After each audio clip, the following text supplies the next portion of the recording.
filhos. Agora eu preciso entender que os nossos filhos, irmão, eles não aprendem por aquilo que você fala. O nosso filho aprende por aquilo que eles veem você fazer. Você está entendendo? Isso aqui é muito sério, irmão, é muito sério. Os nossos filhos, eles não aprendem com aquilo que você diz. Ah, eu falei tanto para o meu filho, mas o meu filho faz diferente. Recentemente eu ouvi um homem que levamos ele para a casa de recuperação, lutamos com esse rapaz e fizemos tantas coisas pela recuperação daquele rapaz. E um domingo de manhã acabou o nosso culto, nós estávamos indo para casa e estava um homem já embriagado, com mais uma caixinha de cerveja, latinha de cerveja na mão, levando para casa com o almoço e me parou no caminho para reclamar do seu filho que não tinha jeito. Você está entendendo como que um pai teria moral de dar uma educação, de falar para o seu filho não beber, ele mesmo sendo alcoólatra, irmãos? Como que um pai, ele vai poder dizer para o seu filho não fumar maconha, se ele mesmo fuma um cigarro, que é a droga lícita, como dizemos nos dias de hoje? Então nós precisamos entender que os nossos filhos, eles aprendem, não por aquilo, irmão, que você fala para ele.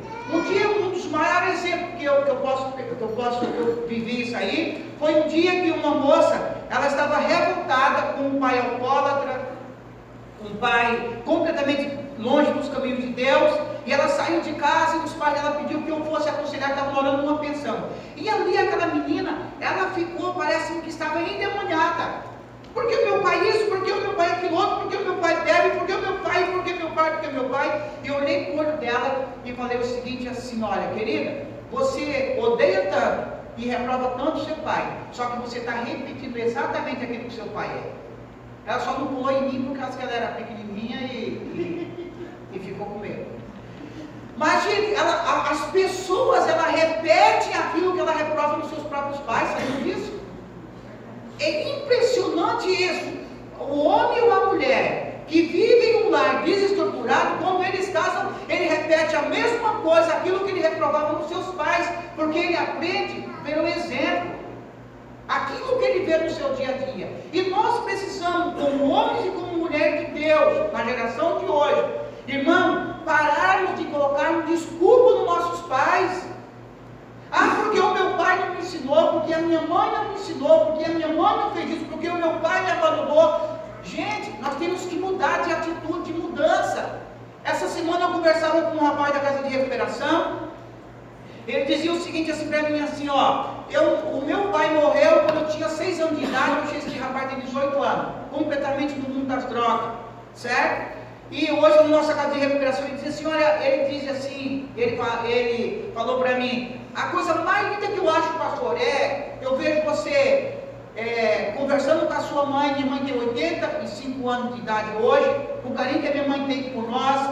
Nós estamos no culto e a minha filha está ali do meu lado, a Isabela, a Júlia, o Natan, nós se abraçamos, e a minha Isabela era muito negosa, certo? E ela vive se esfregando em nós, nós vivemos beijando ela, a Júlia também, o Natan também, e nós vivemos assim, todo o tempo, se tocando, se abraçando. E ele dizendo para mim o seguinte, assim, olha, a coisa que eu mais queria na vida era ter um pai assim, que me desse carinho, que me desse amor, eu seria a pessoa mais feliz do mundo. E ele fala isso, eu tenho tanta saudade do meu pai, e fala tanto do seu pai. Eu falei, meu querido, quero dizer uma coisa, é impossível alguém satisfazer ou preencher essa lacuna que há na sua alma. Mas você jamais vai ter um pai de novo que vai suprir a necessidade que você teve quando você era adolescente, até no dia de hoje. Mas você tem que colocar na sua cabeça que você pode ser esse pai que você desejou que você tivesse. E esse aqui, irmão, está o segredo. A mudança pessoal. Eu vou ser para os meus filhos aquilo que o meu pai não foi para mim. Amém. Eu preciso mudar, eu preciso tomar uma decisão de uma mudança, de transformação. Irmão, a palavra de Deus é a verdade, querido. Pastor Luciano Subirá diz assim, ó, eu acredito tanto na Bíblia, que está escrito na capa da Bíblia, eu acredito e dou fé naquilo ali. E assim eu acredito na palavra de Deus. Tem pessoas que dizem, eu não vou ter filho, porque ter filho nesse tempo é muito problemático educar o filho, querido. A palavra de Deus continua sendo verdade. Ensina o caminho que a criança deve andar, que até quando ficar velho não vai se desviar dele. Aleluia. Aquilo que você educa, aquilo que você coloca no coração dos teus filhos, irmão, a escola não vai conseguir destruir. A ideologia de gênero do inferno aí não vai conseguir destruir. A escola não vai conseguir destruir aquilo que você ensina no teu dia a dia, aqui na tua casa, aquilo que você vive com a tua esposa, o diabo não vai conseguir destruir. Então nós precisamos entender que ensina a criança no caminho que deve andar, que até quando ficar velho não vai se desviar dela. Isso quem diz não é o homem, isso é Deus. E a palavra de Deus diz mesmo que ele não é homem para mentir, e nem filho de homem para se arrepender. Aquilo que você coloca no coração dos teus filhos, que você educa os seus filhos, nada e ninguém vai conseguir destruir. É interessante que em Provérbios, no capítulo 4, abra aqui, é bem interessante para nós entendermos esse tópico aqui. Provérbios, no capítulo 4.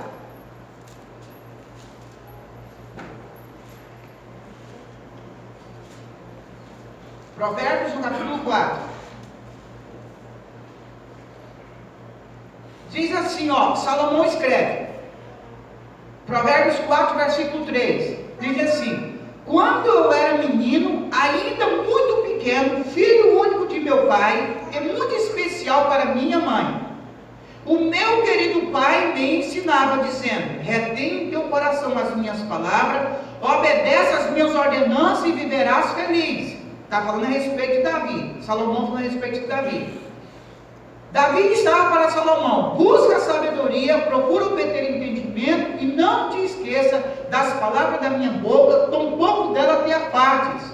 Não abandones a sabedoria, e ela te protegerá. Ama, e ela te dará segurança.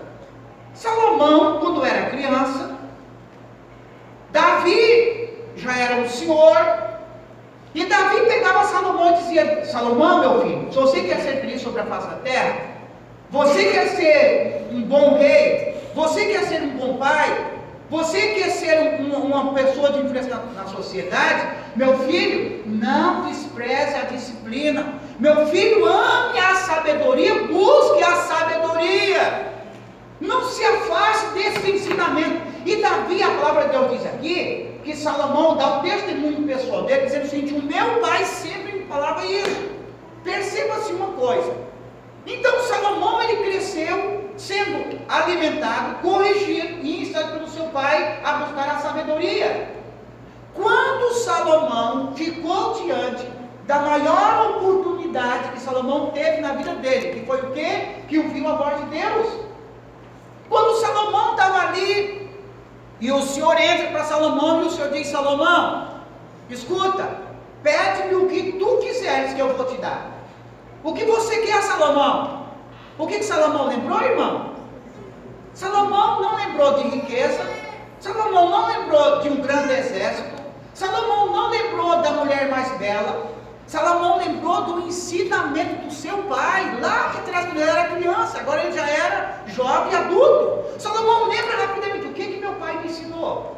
O que meu pai me falou? O meu pai disse que eu tinha que buscar a sabedoria. Deus, eu quero a sabedoria, porque o meu pai disse que eu tinha que buscar a sabedoria. E Deus disse: Salomão, porque você não buscou riqueza, nem a morte dos seus inimigos, nem um exército grande, eu te darei sabedoria. O próprio Jesus falou que na face da terra, ninguém pisou na terra mais sábio do que Salomão. Porque Salomão não aprendeu por si só, Salomão aprendeu do seu pai Davi. E nós precisamos, irmão, ter esse entendimento de todo o nosso coração, que aquilo que você ensina para os teus filhos irão reproduzir em nome de Jesus. Muitas vezes lá em casa, em alguma situação, os meus filhos fazem alguma desobediência próximo dos meus sogros, né? E o seu Luiz, ele é aquele vô que está sempre querendo encobrir, né? É difícil um vô que quer fugir, que só quer, né, agradar os netos. E você fala assim: Natan, ou Isabela, ou Júlia, olha, que o negócio vai pegar para o teu lado. Entendeu? Ele diz: não precisa, porque não sei o quê, eles já são bonzinhos demais, essas crianças. Eu digo que são bonzinhos demais porque são corrigidos por vara. Está entendendo? Eles já são bonzinhos porque tem limite. Porque se nós não dermos limite, eles não seriam o que eles são nos dias de hoje. Você está entendendo? Às vezes alguém tenta evitar a correção porque já são bons. São bons porque são corrigidos, então precisa continuar com a correção. Então nós, os pais, irmão, nós precisamos ensinar isso. Salomão, diante da oportunidade da vida dele, ele buscou o conselho do seu pai. Ele ouviu o que o seu pai falava. E se nós formos assim, nossos filhos também escolherão dessa mesma forma. Querido, um pai, na vida de um filho, ele tem por obrigação dar proteção, provisão e destino para os nossos filhos. Você não pode esperar que o presidente da república, que não tem moral nenhum, dá destino para os seus filhos, dá proteção, dá direção. Você não pode esperar, meus amados, que a escola dê educação para os seus filhos, porque a escola só dá alfabetização, só ensino. Você está entendendo? A educação quem dá é você como pai, você como mãe. Essa semana, eu acho que terça-feira, um pai bateu na porta da minha casa, era quase a hora de eu levar minha filha para a escola, a Isabela. Ele diz o seguinte assim: ô pastor, ele chegou todo assim meio desenchavido, é o seguinte, ó, a minha filha, ela tem reclamado muito que a Giovana tem reclamado muito que ela tem encontrado muito conflito com a Isabela, a minha menina de 11 anos, né? A Isabela, 11 anos. E essa amiguinha esses dias estava conversando lá na escola, e essa amiga, ela não falou que foi a Isabela, falou que essa amiga falaram para ela assim: Isabela, quebra a cara da Giovana. Pastor, você já imaginou isso? Não sei o que, aquela coisa toda. E eu queria que você fosse comigo lá na escola, nós chamássemos a pedagoga e nós colocássemos as duas meninas junto para nós resolver essa questão. Eu falei: querido, para que chamar a pedagoga? Para que ir na escola? Não é minha filha, é tua filha? Eu falei exatamente isso. Não é minha filha, é tua filha? Então para que levar para a pedagoga para a escola? Eu falei assim: a tua filha está em casa? Tá, então eu vou pegar minha filha e vamos colocar ela junto para conversar.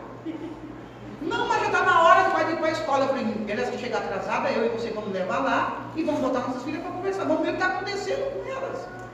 Aí eu saí na hora, saí um pouquinho mais cedo de levar para a escola e chamei a Isabela: o que está acontecendo? Assim, ela já tinha dito para mim que estava tendo uma dificuldade com essa amiguinha dela. Mas era uma amiguinha mesmo, que ia lá para casa, que tinha comunhão com duas, e por causa de briga e a própria inveja das outras crianças, das duas, começaram a jogar uma contra a outra. E nós sabemos como funcionam essas coisas de criança, né? Aí levei lá e falei: Isabela, você está tendo um problema com a Giovana? Eu já sabia que estava, né? Ela já tinha dito para mim. Então é o seguinte, assim, o pai ela veio conversar comigo e nós vamos sentar para nós conversar. Não, pai, mas está na hora da escola. Eu falei: não, mas antes de ir para a escola, não, nós vamos chegar atrasados. Eu peço para a diretora se vai chegar atrasada, nós vamos resolver isso. Cheguei lá, chamei um rapaz, ele veio com a filha dele, entramos no meu carro, conversamos, acertamos tudo, contente. Fomos, levamos as duas para a escola. Falei assim: olha, conversando dentro do carro, falei: agora eu quero que vocês saiam do carro. Peça desculpa. Aí a minha Isabela pediu desculpa para ela, pediu desculpa para a Isabela, explicando para ela que eram as amizades que estavam influenciando isso e que elas não precisavam fazer isso. Falei: agora eu quero que vocês desçam do carro, dêem um abraço, peçam perdão e que vocês continuem a vida de vocês. E assim fizeram. Você está entendendo? E depois o pai mandou: ô pastor, muito obrigado, porque o senhor não resolveu o problema, eu estava muito agoniado com esse problema. E nós temos que saber disso, irmão. Nós, como pais, que temos que não podemos jogar para a escola. Pastor Giovanni, o meu filho está desobediente e eu quero que você converse com ele. Meu Deus do céu! Não é assim que fazem? Ó, pastor Giovanni, o meu filho está assim e eu quero que você... Não, meu irmão. Ó, se você não obedecer, eu vou falar com o pastor.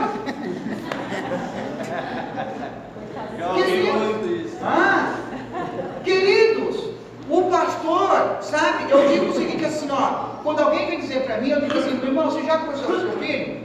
Você já ungiu uma vara lá e já disciplinou seu filho? Não. Não, se já conversou com o filho, se já disciplinou com vara, agora você já orou e jejuou para essa caixa de demônio que está oprimindo seu filho largar? Não largou?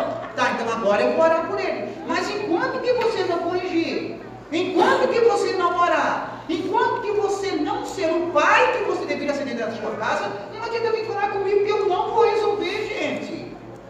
Aí os filhos ficam com medo do pastor. Meu Deus, o pastor vai vir falar comigo, já fica tremendo, o que o pastor vai fazer? Que meu pai se mole e não está podendo fazer. É ou não é? Então nós precisamos aprender que cada um tem a sua função, irmão. Não digo que você dê, eu oro, eu jejuo, eu profetizo, eu tenho visão, qualquer coisa pelo fim dos outros. Mas os pais que estão em primeiro lugar a dar a educação dos filhos. Você está entendendo? Então os pais eles devem vir até nós buscar-nos ensinamento e direção como agir. Mas quem tem que agir são os pais. Precisa educar os seus filhos nos caminhos do Senhor. Querido, o homem, ele precisa ser um homem da casa, da família da casa. Rapaz, uma das cenas assim que me marcou a minha vida de pastor, assim, um dia eu peguei uma mensagem na igreja e foi assim muito assim tocante no coração da igreja e a respeito do amor, de ser